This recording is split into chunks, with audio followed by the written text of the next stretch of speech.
मेरे पास बहुत लोग आते हैं, वो कहते हैं भोजन हम ज्यादा कर जाते हैं, क्या करें? तो मैं उनसे कहता हूं होश पूर्वक भोजन करो। और कोई डाइटिंग काम देने वाली नहीं। एक दिन दो दिन डाइटिंग कर लोगे जबरदस्ती, फिर क्या होगा? दोहरा टूट पड़ोगे फिर से भोजन पर। जब तक कि मन की मौलिक व्यवस्था नहीं बदलती तब तक तुम 2-4 दिन उपवास भी कर लो तो क्या फर्क पड़ता है?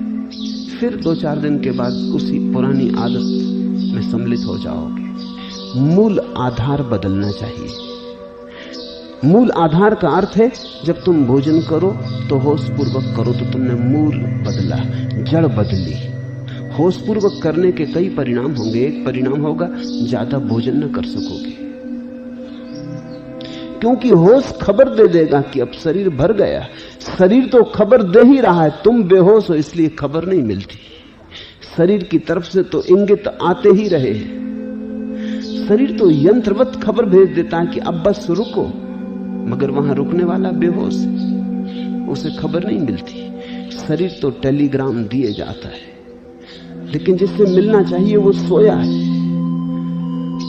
उसे कुछ पता नहीं चलता। फिर धीरे धीरे इस बेहोशी की मात्रा इतनी बढ़ जाती है कि शरीर की सूचनाओं का खटका भी मालूम नहीं होता।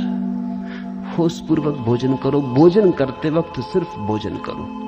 उस समय न बाजार की सोचो, न व्यवसाय की सोचो, न राजनीति की सोचो, न धर्म की सोचो। उस समय कुछ सोचो ही मत। उस दिन तुम्हारा सारा उपयोग, उस क्षण तुम्हारा सारा बोध भोजन करने की सहज क्रिया में संलग्न हो। तो पहली बात, जैसे ही शरीर खबर देगा रुकने का क्षण आ गया, वो तुम्हें सुनाई पड़ेगा। दूसरी बात, अगर तुम होश पूर्वक भोजन करोगे तो ज्यादा चबाओगे। बेहोशी में आदमी सिर्फ किसी तरह धकाया जाता अंदर। जब तुम ठीक से चबाते नहीं तो अतृप्ति बनी रहती है, रस उत्पन्न नहीं होता। शरीर में भोजन तो भर जाता है लेकिन प्राण नहीं भरते। शरीर में भोजन तो पड़ जाता है लेकिन ये भोजन पचेगा नहीं, ये मांस मज्जा ना बनेगा। इसलिए शरीर की जरूरत भी पड़ी रह गई, भोजन भी जरूरत से ज्यादा भर दिया और शरीर की जरूरत भी पूरी न हुई, तो तुम दो अर्थों में चूके। अगर होश पूर्वक भोजन करोगे, इसलिए समस्त धर्म शास्त्र कहते हैं भोजन करते समय बोलो मत, बात मत करो, क्योंकि बात तुम्हें हटाएगी, चुकाएगी। भोजन करते समय सिर्फ भोजन करो। भोजन करते वक्त भोजन को ही ब्रह्म समझो। इसलिए उपनिषद कहते हैं अन्नम ब्रह्म। और ब्रह्म के साथ कम से कम इतना तो सम्मान करो कि होश पूर्वक उसे अपने भीतर जाने दो। इसलिए सारे धर्म कहते हैं भोजन के पहले प्रार्थना करो, प्रभु को स्मरण करो, स्नान करो, ध्यान करो, फिर भोजन में जाओ, ताकि तुम जागे हुए रहो। जागे रहे तो जरूरत से ज्यादा खा न सकोगे। जागे रहे तो जो खाओगे वो तृप्त करेगा। जागे रहे तो जो खाओगे वो चबाया जाएगा, पचेगा, रक्त मांस मज्जा बनेगा, शरीर की जरूरत पूरी होगी।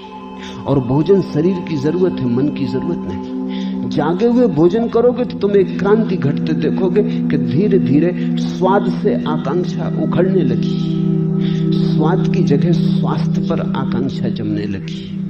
स्वाद से ज्यादा मूल्यवान भोजन के प्राणदायी तत्व हो गए।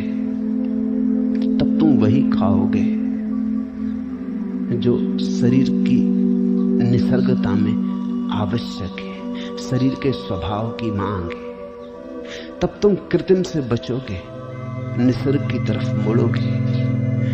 महावीर कहते हैं इस उपयोग की क्रिया को हर क्रिया से जोड़ो।